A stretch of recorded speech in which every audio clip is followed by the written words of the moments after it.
సర్కారు చేతికి. మెట్రో ఇంతకుముందు ఎల్ఎన్టీ చేతిలో ఉండే. ఎల్ఎన్టీ చేతిలో అంటే బీఆర్ఎస్ హయాంలో ఒప్పందాలు జరిగి ఎల్ఎన్టీ చేతిలో మెట్రో ఉండే.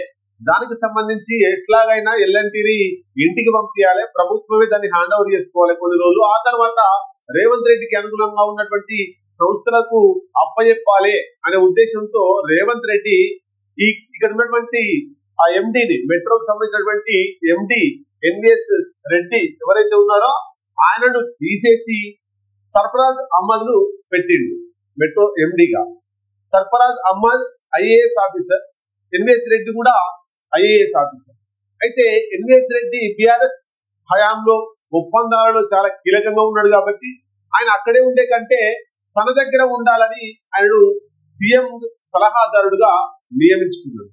మరి సర్ఫరాజ్ అహ్మద్ సిఎండిగా మెట్రో ఎండిగా చేసిండు. మొత్తం మీద ఈ మెట్రోను ఏ విధంగానైనా తన చేతిలోకి తీసుకొచ్చి తన వారికి అప్పచెప్పాలని, తనకు అనుగుణంగా ఉన్నటువంటి సంస్థకు అప్పచెప్పాలనే ఉద్దేశంతో రేవంత్ రెడ్డి ముందుకు పోతుంది. మరి ఇది మంచి జరుగుతుందా చెడు జరుగుతుందా అనేటువంటి చూద్దాం ఒకసారి. ఇక్కడ మొదటి దశ నిర్వహణ ప్రభుత్వానిదే. ఇక ఎల్ఎన్టీ పంపించేసింది కాబట్టి ఎల్ఎన్ తోటి బేరాలు అయిపోయినాయి. ఎల్ఎన్టీకి ఇవ్వాల్సింది ఇచ్చేసి వాళ్ళని పంపించేసి మొదటి దశ ఏదైతే ఉందో దాంట్లో ప్రభుత్వం నిర్వహించి రెండవ దశలో వేరే వాళ్ళకి ఇచ్చే అవకాశాలు ఉన్నాయి. కానీ మొదటి దశ పూర్తిగా ముందుకే ప్రభుత్వం దగ్గర పైసలు లేవని రేవంత్ రెడ్డి ఎప్పుడో చెప్పిండు. గుట్టకాలైంది తట్టకాలైంది ఫుట్బాల్ వేసింది నన్ను కోస్తా తినురే అని చెప్పిండు. ఈ ఎల్ఎన్టీ పోతే ప్రభుత్వమే మెట్రో నిర్మిస్తుందంటే నిర్మించే పరిస్థితిలో ఏం లేదు. ఏదో ఇప్పుడు ఎల్ఎన్టీని వెళ్ళగొట్టడానికి ప్రభుత్వం నిర్వహిస్తుందని చెప్పి ప్రభుత్వం నిర్వహించకుండా వేరే సంస్థకు అప్పయ్యేటువంటి మార్గాలను రేవంత్ రెడ్డి అన్వేషిస్తుంది. 13,000 కోట్ల రుణం చెల్లింపులకు అంగీకారం, కంపెనీ వాటా కింద ఎల్ఎన్టీకి 2,000 కోట్లు, కంపెనీ ప్రతినిధులతో చర్చలు, ముఖ్యమంత్రి రేవంత్ రెడ్డి సమక్షంలో కుదిరిన ఒప్పందం. మొత్తం మీద ఎల్ఎన్టీ కంపెనీ ప్రతినిధులు, ముఖ్యమంత్రి, చిత్రంలో సిఎస్ రామకృష్ణారావు ఉన్నాడు, అట్లాగే ఎన్విఎస్ రెడ్డి గతంలో ఉన్నటువంటి ఎండి మెట్రోకు సంబంధించింది. రెండవ దశ మెట్రోకు మార్గం సినిమా హైదరాబాద్ నగర చరిత్రలో మరో అధ్యాయం. ఎల్ఎన్టీతో భాగస్వామ్య ఒప్పందం కూరితేనే రెండో దశకు అనుమతిస్తామని కేంద్రం షరతు. కేంద్రం ఏం చేస్తుంది? బీజేపీ ప్రభుత్వం ఎల్ఎన్టీతో పోతేనే రెండో దశకు మేము అనుమతిస్తాం, లేకపోతే ఇవ్వము అంటుంది.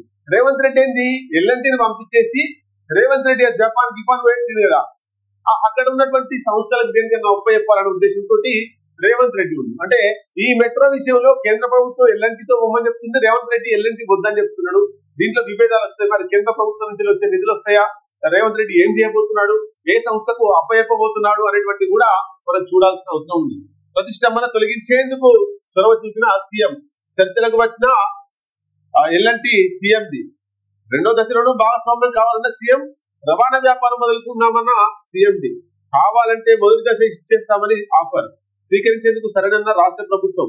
మెట్రో చేతిలో 260 ఎకరాలు ప్రభుత్వమే అమ్ముకోవచ్చు, అప్పుబారం కాదని అధికారుల అంచనా. మొత్తం మీద ఎల్ఎన్టీది దుకాణాన్ని మెట్రోకి సంబంధించి బంద్ చేసి ఆయన సంస్థను మరి తీసుకొచ్చే అవకాశాలు మనకు కనబడుతున్నాయి. ఇది మరి మంచి జరిగితేనేమో రేవంత్ రెడ్డికి మంచి పేరు వస్తుంది. ఒకవేళ దీంట్లో ఏమైనా కింద మీద అయిందనుకో రేవంత్ రెడ్డి మెట్రోకే ఎల్ఎన్టీకే ఉంటే బాగుండేది, ఎల్ఎన్టీని పంపించి తప్పు చేసినది తర్వాత ప్రభుత్వం పోయిన తర్వాత దీని మీద ఎక్కువ జరుగుతుంది.